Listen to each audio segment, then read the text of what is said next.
Olá, meus irmãos, que a graça e a paz do Senhor Jesus já esteja com cada um de nós. Amém? Seja muito bem-vindo a mais um vídeo aqui do nosso canal, que é o canal Revelaxion. Hoje nós estamos aqui, meus irmãos, para estar realizando o estudo adicional da lição da Escola Sabatina, o estudo desta sexta-feira, né? Que a lição pede para a gente ler Salmos, capítulo 133, Atos, capítulo 1, verso 4 a 9, e Apocalipse capítulo 5, verso 4 a 7. Então vamos estar aqui dando início ao estudo aqui adicional da lição da Escola Sabatina. Só lembrando para você que a lição que nós estamos estudando dentro desse trimestre tem como título Alusões, Imagens e Símbolos, certo? Se você ainda não adquiriu esta lição, meus irmãos, então corra para estar adquirindo esta lição maravilhosa da Palavra de Deus, certo? Lição da Escola Sabatina. Se você não encontrar mais uma lição dessa física, mas eu creio que você ainda encontra, se você for numa livraria mais próxima da sua casa, da Casa Publicadora Brasileira, eu tenho certeza que você encontra, certo? Mas se você não encontrar uma lição física como essa, né, impressa em papel, meus irmãos, então você vai poder estar adquirindo de forma online. É só entrar no mesmo site da Casa Publicadora Brasileira que você vai ter a oportunidade de estar adquirindo esta mesma lição online ou o próprio PDF. E o PDF você também pode estar mandando fazer, imprimir numa gráfica, meus irmãos. Como muitos arquivos meus eu mando imprimir na gráfica, né? Muitas meditações de Ellen White que não produz mais pela Casa Publicadora Brasileira, eu mando fazer numa gráfica, sai muito barato e você tem acesso ao material impresso. Então, tenho certeza que se você correr, você ainda consegue estar adquirindo esta lição maravilhosa da Palavra de Deus. Então, a gente vai fazer aqui o estudo adicional da lição da Escola Sabatina. Eu já convido agora você a tomar sua Bíblia para, juntamente comigo, nós estar realizando esse estudo maravilhoso da Palavra de Deus. É a lição de número 9, né? Na semana passada, a gente estudou no Salmos, parte 1. Nesta semana, nós estamos aqui concluindo a lição no Salmos, parte 2. Lembrando que se você não assistiu o estudo completo da lição, porque já está no meu canal, né, o canal Revelaxion, eu fiz a parte 1 e também fiz a parte 2. O vídeo tinha ficado muito grande, meus irmãos, aí eu resolvi estar dividindo no meio, né? Então você tem lá no Salmos parte 1, vídeo parte 1, né, e o vídeo parte 2 da lição da Escola Sabatina desta semana. E eu vou deixar os vídeos desta lição aqui na descrição desse vídeo aqui, certo? Do estudo adicional da lição da Escola Sabatina. Mas antes da gente ir para a lição propriamente dita, meus amados, se você ainda não é inscrito aqui no nosso canal Revelaxion, por favor, já se inscreva, já ative também o sininho das notificações, para que toda vida que eu lançar um conteúdo novo aqui dentro do canal Revelaxion, você será avisado, certo? Você será notificado. Então, dito estas palavras, vamos agora, sem mais delongas, estar realizando aqui o estudo da lição da Escola Sabatina, o estudo adicional da lição da Escola Sabatina. Como eu já estou vendo aqui, meus irmãos, a lição está pedindo para a gente abrir em Salmos capítulo 133. Então, abra sua Bíblia em Salmos capítulo 133. Convido você que está em casa, né, abra sua Bíblia em Salmos capítulo 133, para a gente estar lendo os versos, né? É um salmo muito pequeno, meus irmãos. Eu estou olhando aquilo que ele é bem pequenininho, né? Verso 1 a 3. Só lembrando que eu vou estar colocando o texto aí na tela para você, para ficar mais fácil, né?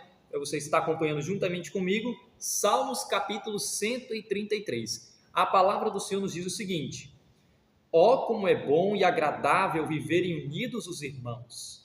É como óleo precioso sobre a cabeça, o qual desce para a barba de Arão, e desce para a gola de suas vestes. É como o orvalho do Hermon, que desce sobre os montes de Sião. Ali ordena o Senhor a sua bênção e a vida para sempre. Então, meus irmãos, aqui nós vemos um texto maravilhoso, né? O salmista diz: ó, como é bom e agradável viverem unidos os irmãos. Aqui nós se lembramos logo, meus irmãos, dos discípulos, a igreja primitiva. Todos eram unidos, meus irmãos. Deixa eu ver se eu encontro esse texto aqui para mostrar para vocês. Está lá em Atos. Atos capítulo 1. Olha o que diz aqui a palavra do Senhor, meus irmãos. Atos capítulo 1. Na verdade, eu acho que é Atos capítulo 2. Aqui diz o seguinte, Atos capítulo 2. E o verso, meus irmãos, é o versículo 42 em diante, que diz o seguinte: e perseveravam na doutrina dos apóstolos e na comunhão, no partir do pão e nas orações.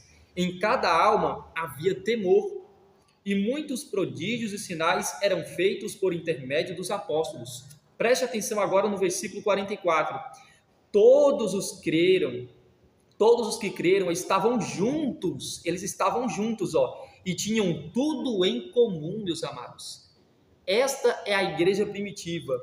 Esse texto aqui, meus amados, ele está realmente ecoando, né? Salmos capítulo 133, que diz: ó, como é bom e agradável viverem os unidos irmãos. E aqui diz mais o salmista: é como óleo precioso sobre a cabeça, né? O qual desce para a barba de Arão, e desce para a gola de suas vestes. É como o orvalho de Hermon, e que desce sobre os montes de Sião. Ali ordena o Senhor a sua bênção e vida para sempre. Então, realmente, aqui esse texto dos discípulos mostra, está ecoando o Salmo 133. Todos os que creram estavam juntos e tinham tudo em comum.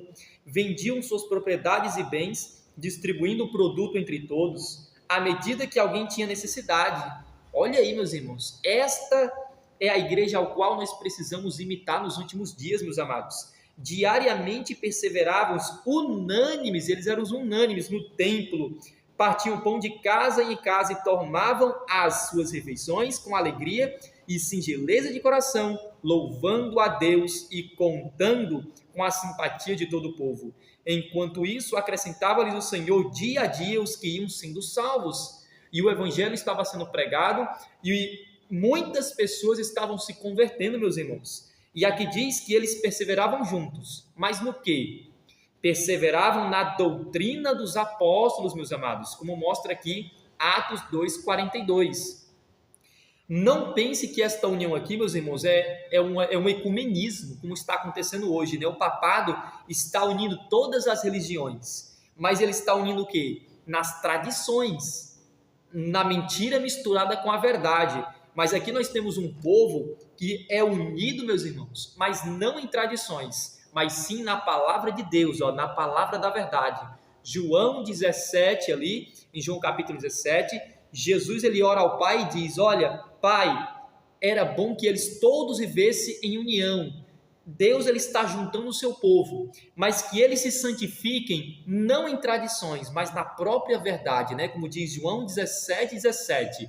Santifica-os na verdade, a tua palavra é a verdade, meus irmãos. Vamos abrir agora um outro texto, que nós já estamos aqui em Atos, que é Atos capítulo 1, verso 4 a 9, né? Atos capítulo 1, versículo 4 a 9, a palavra do Senhor nos diz o seguinte: acompanhe comigo aí na tela, né? Aqui diz: e comendo com eles, determinou-lhes que não se ausentassem de Jerusalém, mas que esperassem a promessa do Pai, ao qual disse ele: de mim ouvistes, porque João, na verdade, ele batizou com água, mas vós sereis batizados com o Espírito Santo não muito depois desses dias. Então os que estavam reunidos lhe perguntaram: Senhor, será este o tempo em que restaures o reino a Israel? Respondeu-lhes: não vos compete conhecer tempos ou épocas que o Pai reservou pela sua exclusiva autoridade, mas recebereis poder ao descer sobre vós o Espírito Santo, e sereis minhas testemunhas tanto em Jerusalém, como em toda a Judéia e Samaria, e até aos confins da terra. E o versículo 9 diz: dita estas palavras, foi Jesus elevado às alturas à vista deles, e uma nuvem o encobriu de seus olhos. Que texto maravilhoso, né, meus irmãos? E esse texto aqui nos mostra que os discípulos, para que eles pudessem pregar o evangelho de Deus, eles precisariam do poder do Santo Espírito, né? Como é dito aqui no verso de número 4, né? Encomendo com eles, determinou-lhes que não se ausentassem de Jerusalém, mas que esperassem a promessa do Pai. Que promessa é esta? A promessa que eles deveriam receber o Consolador, a promessa que eles deveriam receber aqui, meus irmãos, a chuva temporã, a chuva do Santo Espírito de Deus. E eles deveriam esperar esta promessa ali, meus irmãos, em Jerusalém, né? Não se ausentassem de Jerusalém, mas que esperassem a promessa do Pai, ao qual disse ele: de mim ouvistes, porque João, na verdade, batizou com água, mas vós sereis batizados com o Espírito Santo não muito depois destes dias. Então aqui nós temos a promessa do Santo Espírito. Um próximo texto que nós temos que ler aqui no estudo adicional, meus irmãos, para estar respondendo aqui as perguntas de consideração, que são 3 perguntas aqui, são 3 perguntas, né? O próximo texto é Apocalipse, capítulo 5, verso 4 a 7. Abra sua Bíblia em Apocalipse, capítulo 5, verso 4 a 7. A palavra do Senhor nos diz o seguinte, meus irmãos, aqui em Apocalipse, capítulo 5, verso 4 a 7. E eu chorava muito, porque ninguém foi achado digno de abrir o livro, nem mesmo de olhar para ele. Todavia, um dos anciãos me disse: não chores, eis que o leão da tribo de Judá, a raiz de Davi, venceu para abrir o livro e os seus 7 selos. Então vi no meio do trono e dos 4 seres viventes, e entre os anciãos, de pé um cordeiro, como tendo sido morto. Ele tinha 7 chifres, bem como 7 olhos, que são os 7 Espíritos de Deus, enviados por toda a terra. Último verso aqui, o verso 7. Veio, quem veio? O cordeiro, Jesus. Veio, pois, e tomou o livro da mão direita daquele que estava sentado sobre o trono. E quando tomou o livro, nela que fala que os 4 seres viventes e os 24 anciãos prostraram-se diante do cordeiro, tendo cada um deles uma harpa e taças de ouro cheias de incenso, que são as orações dos santos. Então aqui fala do momento em que Jesus, ele sai do lugar santo para o lugar santíssimo. Apocalipse capítulo 4 e 5, meus irmãos, aqui é uma cena que representa o tribunal celestial. É aqui onde é mencionado, meus irmãos, o livro do juízo, o livro selado com 7 selos, como é descrito aqui no verso 1 de Apocalipse capítulo 5, que diz: vi na mão direita daquele que estava sentado no trono um livro escrito por dentro e por fora, de todo selado com 7 selos. Então vemos claramente aqui, esta cena é uma cena do tribunal celestial. E nós temos essa certeza, meus irmãos, porque no capítulo 4, no verso 1, aqui nós temos a promessa que Jesus falou para João. João apenas escutou Jesus prometendo para a igreja de Filadélfia que ele colocaria diante deste povo, um povo puro que guardaria os mandamentos de Deus. A promessa para eles era que Jesus colocaria diante deles uma porta aberta, a qual ninguém pode fechar. No livro Primeiros Escritos, Ellen G. White fala claramente que a porta que Jesus prometeu abrir para eles era a porta que dava acesso ao lugar santíssimo e que deveria abrir somente no ano de 1844. E para ser mais preciso ainda, era no 10º dia do 7º mês, que foi o dia 22 de outubro do ano de 1844. Mas quando chegamos em Apocalipse 4:1, nós temos aqui o cumprimento desta promessa. João, ele vê o verso 1 e diz: depois destas coisas, olhei. João agora ele olha. Em Apocalipse 3, 7 e 8, João apenas ele escuta a promessa que Jesus colocaria diante do povo de Filadélfia uma porta aberta. Mas em Apocalipse 4:1, João agora ele escuta e ele diz: depois destas coisas, olhei, meus irmãos, e eis não somente uma porta aberta no céu. Que porta é essa? É a porta do Santíssimo, que se abriu no dia 22 de outubro de 1844. E aqui diz, não somente uma porta aberta no céu, como também a primeira voz que ouvi como de trombeta, ao falar comigo, dizendo: sobe para aqui e te mostrarei o que deve acontecer depois destas coisas. Agora, os acontecimentos que vai ser mostrado daqui para frente, meus irmãos, não é antes dessa porta fosse aberta ali em 1844. Todos os acontecimentos daqui para frente está depois que a porta foi aberta no Santíssimo. E lembre-se que a porta foi aberta no Santíssimo, de acordo com o espírito de profecia, em 1844. Então, logo, os acontecimentos que são mostrados nos 7 selos não tem nada a ver, meus irmãos, com a história da igreja desde o ano 31 até a volta de Jesus. Nada disso, meus irmãos. Os 7 selos, eles estão sendo abertos aqui dentro do lugar santíssimo. As cenas descritas nos 7 selos têm tudo a ver com o julgamento, meus irmãos, o julgamento do povo de Deus. É por isso que nós temos ali 4 cavalos, porque os 4 cavalos, o cavalo branco, o cavalo vermelho, o cavalo preto e o cavalo amarelo representa todas as pessoas deste mundo. Deus divide o mundo inteiro, meus irmãos, em 4 classes, entre cavalo branco, cavalo vermelho, cavalo preto e amarelo. O cavalo branco representa a igreja visível de Deus na terra, que permanece guardando os mandamentos de Deus e o testemunho de Jesus. O cavalo vermelho representa a classe dos mártires, meus irmãos, os mártires que dão a sua vida pelo evangelho. O cavalo amarelo é um símbolo ali de Babilônia, o cavalo, na verdade, o cavalo preto, né? O cavalo amarelo é o quarto. O cavalo preto é um símbolo de Babilônia. E quem é Babilônia? Babilônia representa tanto o papado, é a meretriz, né, que está sentada sobre muitas águas, quanto também as igrejas caídas. E quem são estas igrejas caídas? São todas as igrejas protestantes da América do Norte, meus irmãos, que a gente já sabe o nome delas, né? Muitas aí, batista, metodista, presbiteriana, Assembleia de Deus e muito mais. E o cavalo amarelo representa todas as religiões que não professam o nome de Jesus. São religiões não cristãs, tá ok? Mas aqui nós já conseguimos ler Salmos 133, Atos capítulo 1, verso 4 a 9 e Apocalipse capítulo 5, verso 4 a 7.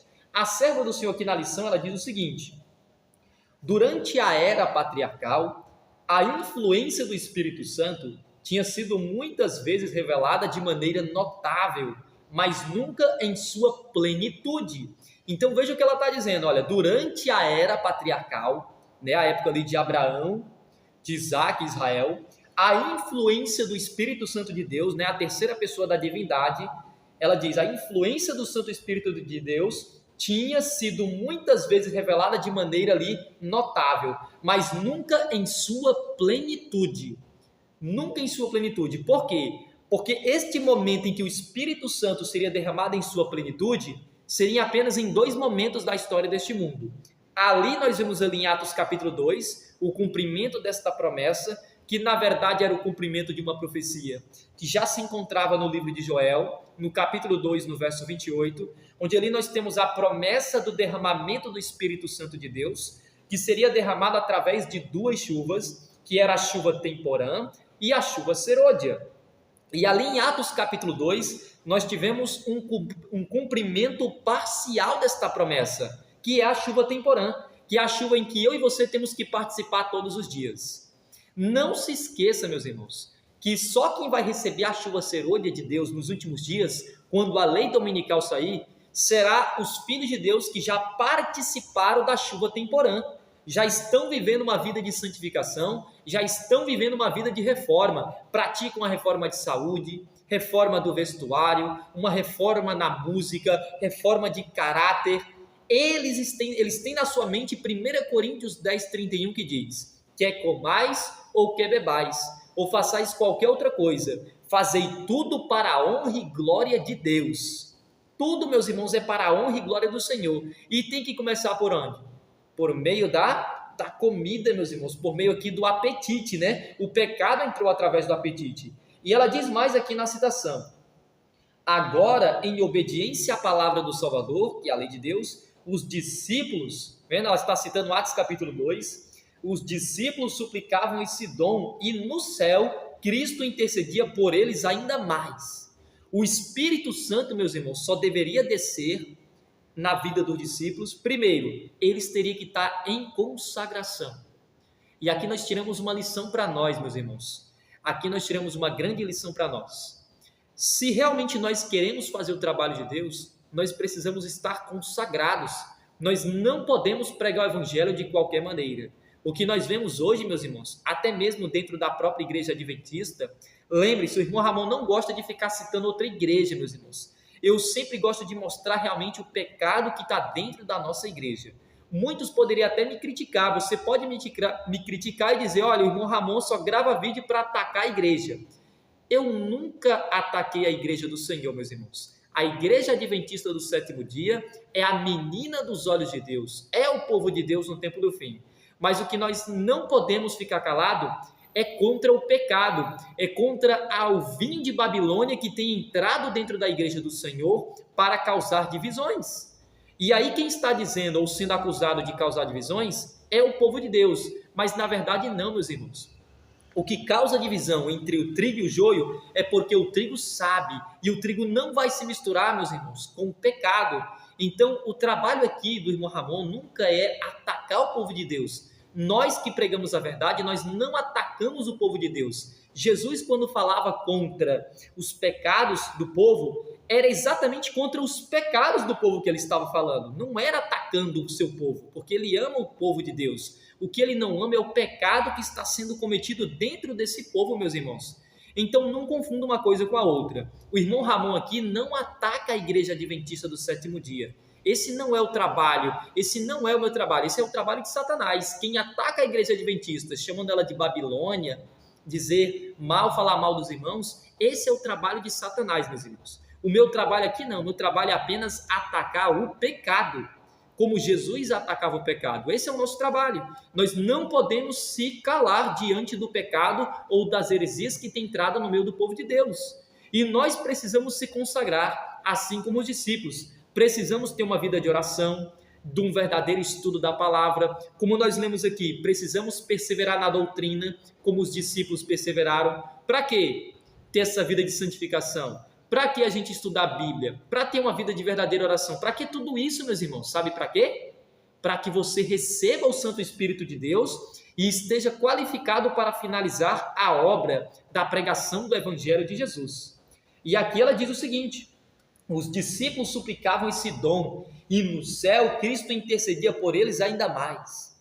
Para que eles pudessem receber o Espírito, eles primeiramente teriam que estar em consagração, né? Santificação. Esta é a grande lição para nós hoje. Hoje a igreja tem pregado um falso evangelho, meus irmãos. Os adventistas têm pregado um falso evangelho, né? Através aí de evangelismos meia boca, meus irmãos. Hoje a igreja se preocupa mais com números, está se preocupando muito mais com números do que a qualidade, meus irmãos. Hoje tem missões Caleb aí na igreja que batiza 20, 30, 40, mas quando é com 1 mês, 2 meses, 3 meses, não tem mais ninguém. Sabe por que não tem mais ninguém? Porque quem está pregando e o trabalho, a forma como ele está sendo feita, não é a forma de Deus, é a forma do diabo. E estes que estão pregando estão destituídos da glória de Deus completamente. Não tem o Espírito Santo do Senhor, não existe consagração. O que nós vemos hoje nesses evangelismos é baderna, meus irmãos. É música com bateria, os jovens não têm mais reverência. Esta nova geração de jovens que está pregando hoje na igreja, infelizmente, meus irmãos, é uma geração muito corrupta, meus amados.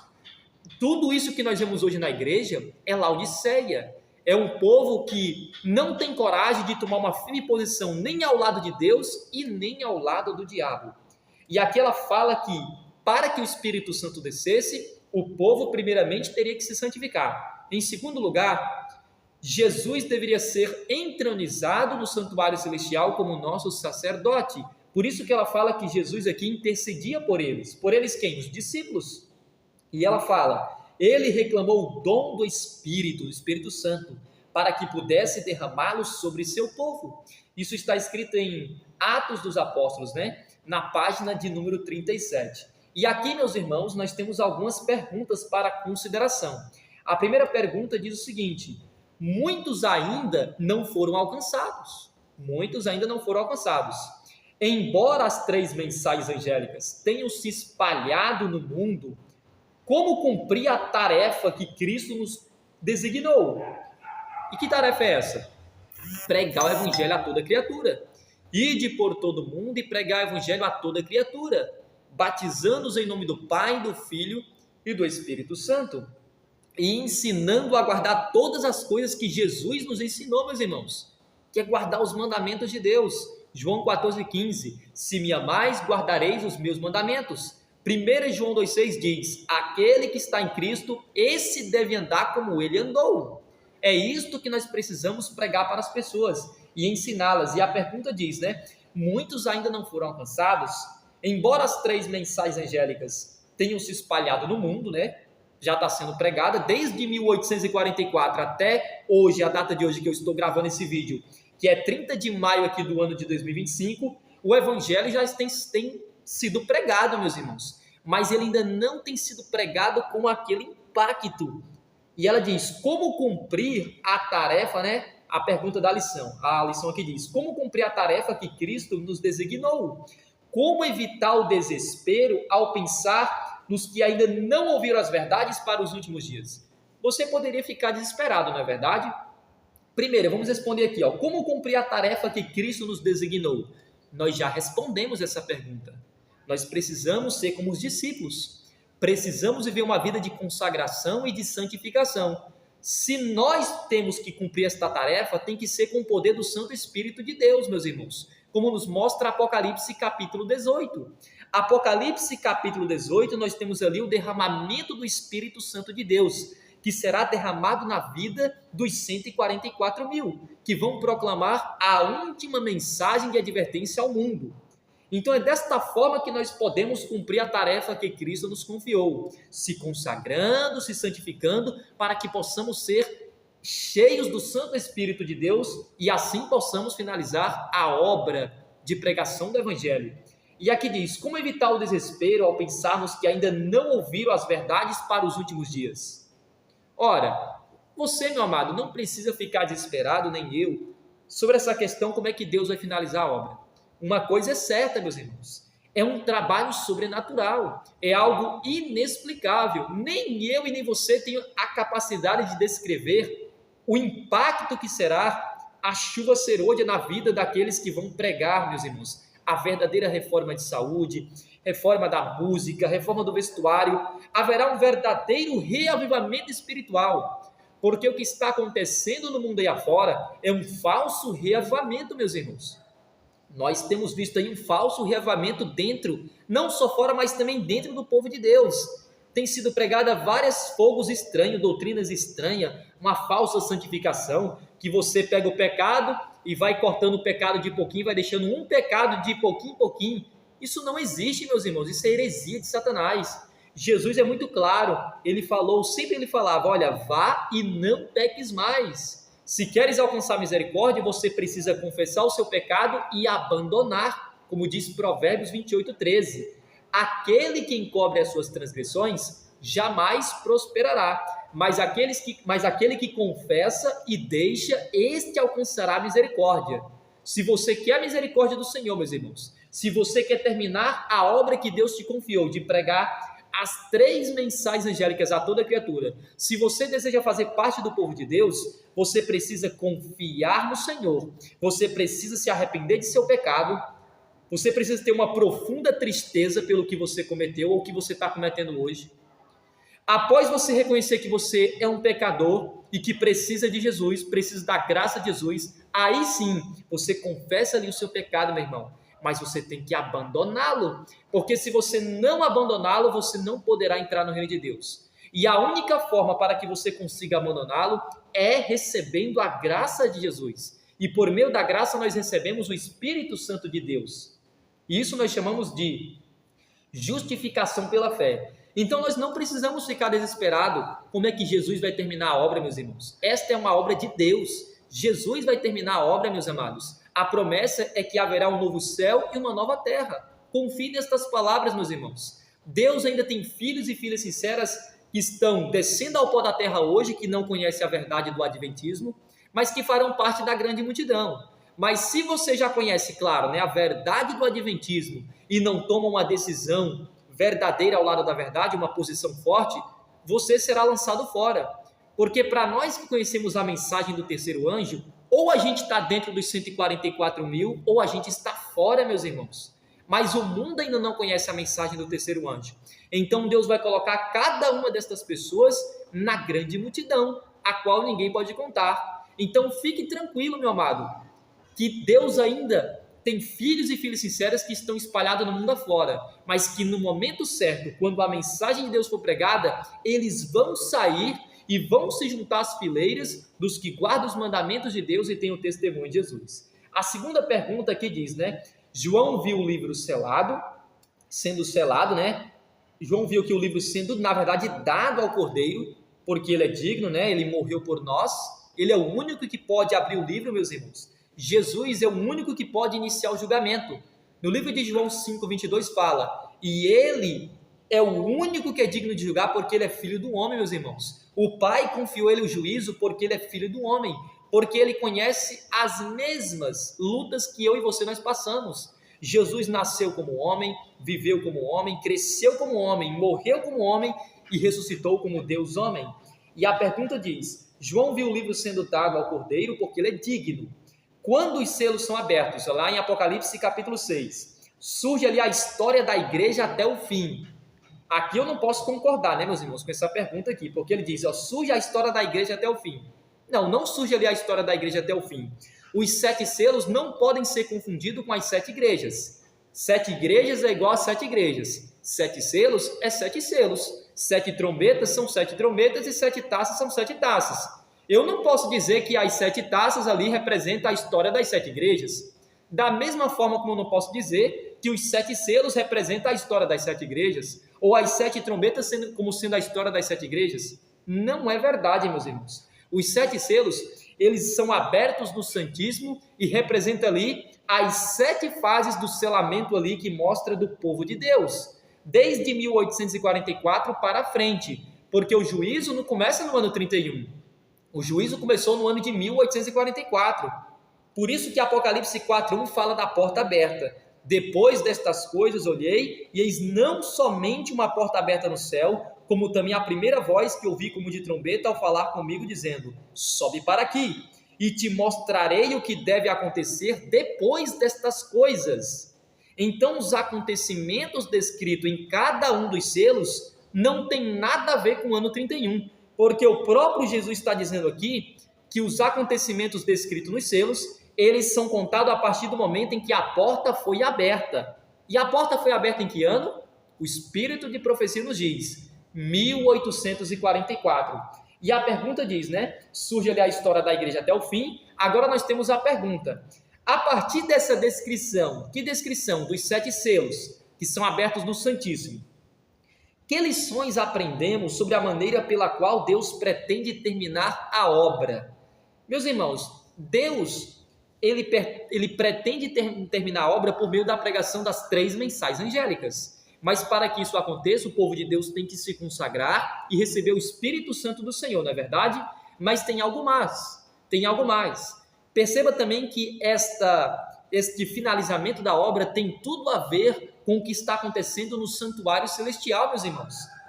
Para que a obra seja finalizada, é necessário que haja esse ministério de Cristo no santuário celestial. Lembre-se que em Atos capítulo 2, os discípulos só puderam pregar o evangelho mediante ali o derramamento do Espírito Santo. Mas para que eles recebessem o Espírito Santo, Jesus primeiramente precisaria ter sido entronizado no santuário celestial como o quê? Como sacerdote. E a mesma coisa aconteceu no ano de 1844, quando Jesus foi entronizado como agora sumo sacerdote, como juiz, para exercer agora a função tanto de intercessor como de juiz no santuário celestial, meus irmãos. O que foi que aconteceu? No momento que ele é entronizado como sumo sacerdote, na terra surge a igreja remanescente, restaurando agora todas as verdades bíblicas que por mais de 12 séculos o anticristo havia colocado por terra, meus irmãos. Então, quando Jesus é entronizado no Santíssimo, agora surge a igreja remanescente. E quem é esta igreja? Eu não tenho nenhuma dúvida, meus irmãos, eu faço parte desta igreja, Igreja Adventista do Sétimo Dia, certo? Então, a partir desta descrição, que lições aprendemos sobre a maneira pela qual Deus pretende terminar a obra? A maior lição é que Deus ele vai usar o seu povo, meus irmãos, nos últimos dias. Mas quem é esse povo? É Laodiceia ou é Filadélfia? É Filadélfia, meus amados, é os 144 mil, porque eles são os únicos que nos últimos dias vão permanecer guardando os mandamentos de Deus e tendo testemunho de Jesus. Terceira pergunta aqui para a gente estar finalizando, né? Quais eventos atuais poderiam facilmente levar ao cumprimento final de Apocalipse capítulo 13 e Apocalipse capítulo 14? E quais obstáculos ainda existem? Nós temos aqui 2 perguntas, meus irmãos. Quais eventos atuais poderiam facilmente levar ao cumprimento final de Apocalipse capítulo 13?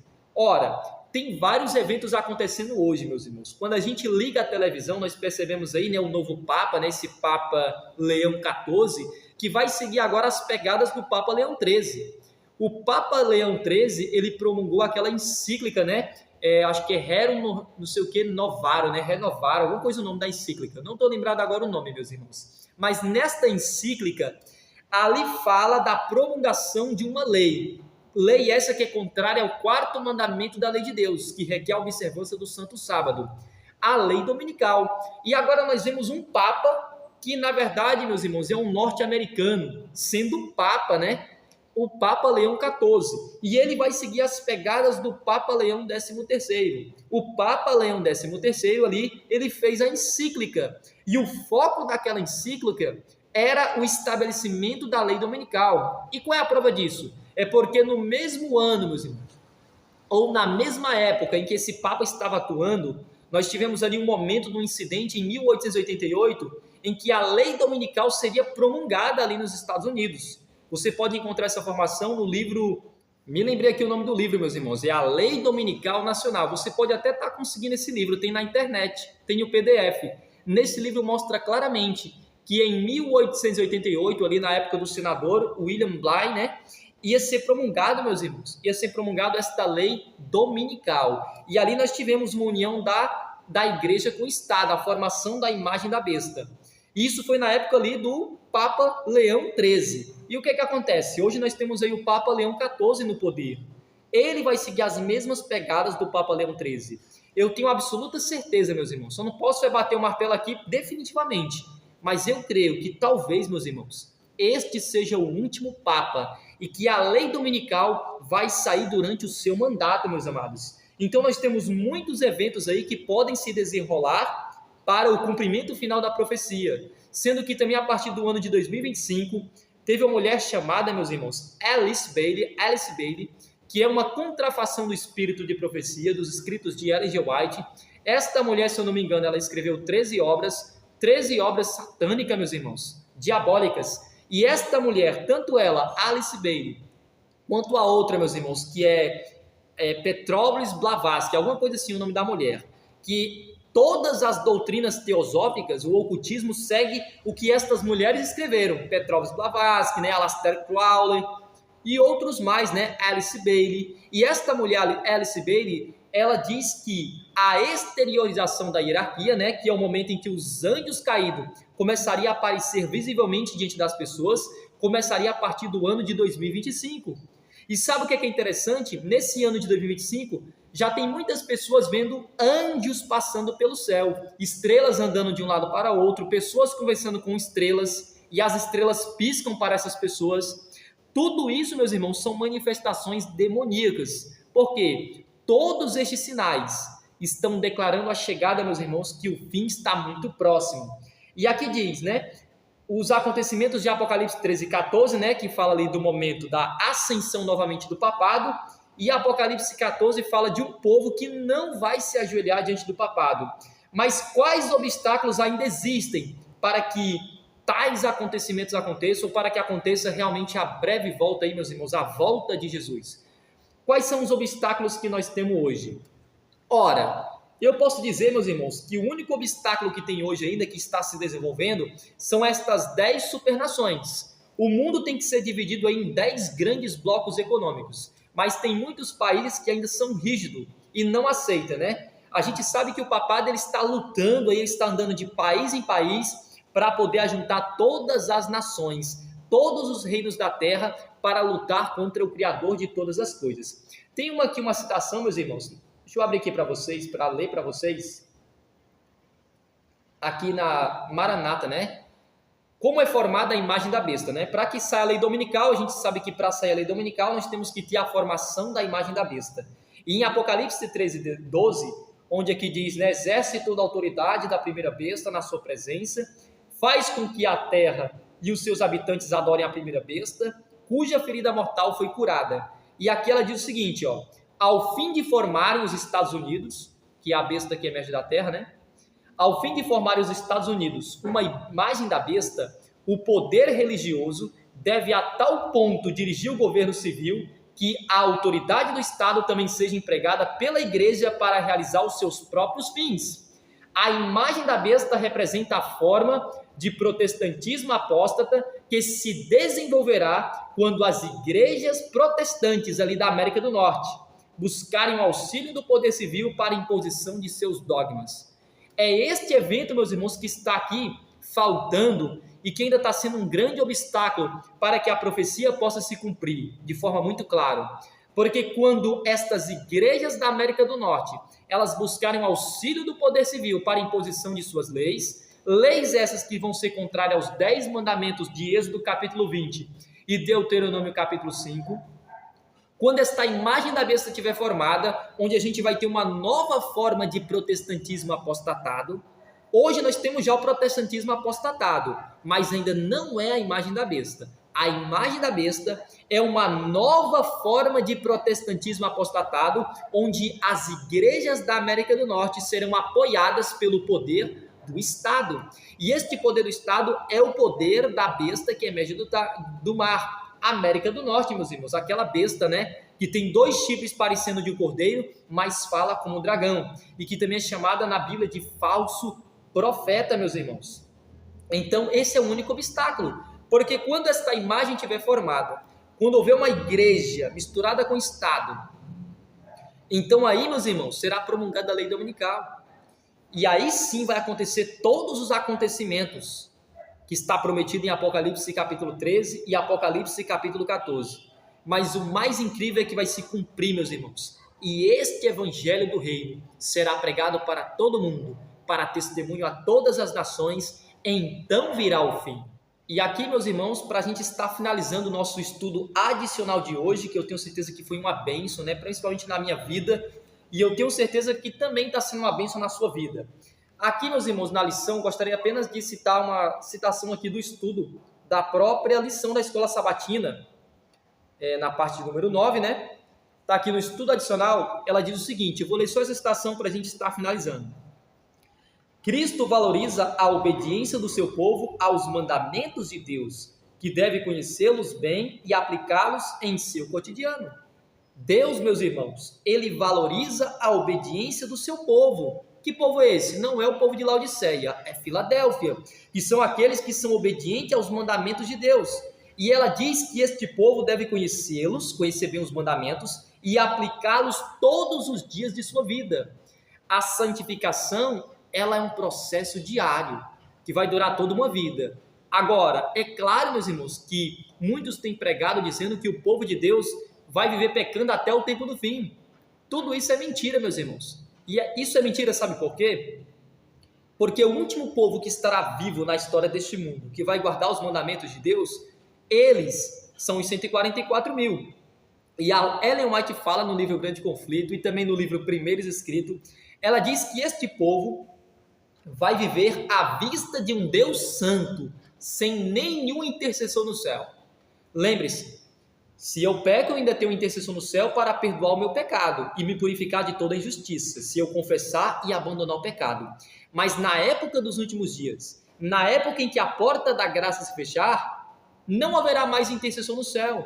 Então, se os santos cometessem algum pecado ali, quem é que ia interceder por eles? Ninguém, meus irmãos. Todo pecado tem que ser expiado. O povo de Deus não pode entrar no céu pecando, meus irmãos, sem estar purificado. Então, esta é a maior prova de que nós conseguimos sim, meus irmãos, pela graça de Deus, deixar o pecado conhecido. Preste atenção. Não é deixar todo o pecado, porque existem pecados que nem eu e nem você conhece, o coração do homem é enganoso. Mas todos os pecados conhecidos, nós precisamos abandonar, confessar e abandonar. E aqui diz, ninguém consegue guardar os mandamentos de Deus, exceto se estiver em Cristo, e Cristo nele. Não pense, meus amados, que você pode guardar os mandamentos de Deus pela sua própria força, porque isso não existe. Nós precisamos da graça de Jesus. E é por meio da graça de Jesus que recebemos o Santo Espírito. E é por meio do Santo Espírito que nós conseguimos produzir os frutos dignos de arrependimento. O amor, a alegria, a paz, a longanimidade, a benignidade, a fidelidade, aí tem ainda a mansidão, né? O domínio próprio. Esses são os frutos do Santo Espírito de Deus, meus amados. E aqui diz, e não é possível estar em Cristo. conhecendo os mandamentos e desconsiderar, porém, o menor deles. Meus irmãos, cada mandamento tem a sua importância. Interessante que ela fala o menor deles. Por que o menor deles? Porque o maior mandamento dos 10 é o sábado do Senhor. Este é o selo do Deus vivo. E este será o ponto, este mandamento será o cheque, será o ponto principal que vai fazer realmente a divisão entre aqueles que servem a Deus e aqueles que não querem nada com nada. E aqui ela diz, por meio da obediência firme, temos que ser firme na obediência à lei, assim como Daniel. Daniel resolveu firmemente não se contaminar com as finas iguarias do rei e com o manjar ali que ele bebia e que ele comia, meus irmãos. Aqui diz, ela fala o seguinte, por meio da obediência firme e voluntária, temos um livre-arbítrio, Deus não força nada a ninguém, e voluntária a sua palavra, demonstra-se o amor ao Filho de Deus. Se você quer provar que você ama a Deus, guarde os mandamentos do Senhor. Não guardar os mandamentos de Deus é desamá-lo. Ela está citando João 14,15, meus irmãos. Ninguém guardará a lei de Deus a menos que ame aquele que é o unigênito do Pai. Quem é o unigênito do Pai? Jesus é o unigênito do Pai. E aqui diz, e se o ama, expressará seu amor à obediência a ele. Cristo diz, aqui nós temos a maior prova de amor. A maior prova de amor que eu amo a Jesus é guardando os seus mandamentos. Aquele que me ama será amado por meu Pai, e eu também o amarei e me manifestarei a ele. João 14:21. Em todas as suas emergências e perplexidades, ele terá um ajudador em Jesus Cristo. Amém, meus irmãos? E com esta citação, nós finalizamos aqui mais um estudo adicional da lição da Escola Sabatina. Lembrando aqui para você, meus amados, que se este vídeo ele trouxe bênção na tua vida e na vida da tua família, não se esqueça de deixar aquele joinha para estar fortalecendo aqui o canal Revelaxion. Deixe também seu pedido de oração aqui nos comentários para que nós possamos estar orando por você. Se ficou qualquer dúvida, também coloca aí nos comentários, porque na medida do possível a gente vai estar respondendo, né, pela graça de Jesus. E nunca se esqueça, meus irmãos, se este vídeo trouxe realmente bênção na tua vida, compartilhe com outras pessoas, para que mais pessoas tenham acesso à palavra da verdade, meus irmãos. A palavra de Deus que tem transformado a minha vida, eu tenho certeza que tem transformado a sua vida, e se você compartilhar este vídeo, vai transformar a vida de mais pessoas, amém? Vamos agora fechar os olhos e citar agora a bênção apostólica de Deus, para a gente estar encerrando aqui mais um vídeo dentro do canal Revelaxion. Que a graça de nosso Senhor Jesus e o amor de Deus o Pai e a comunhão e as consolações do Santo Espírito de Deus sejam com cada um de nós e que todos possam dizer 3 vezes: Amém, Amém e Amém. Louvado seja o Senhor e até o próximo vídeo aqui do nosso canal Revelaxion.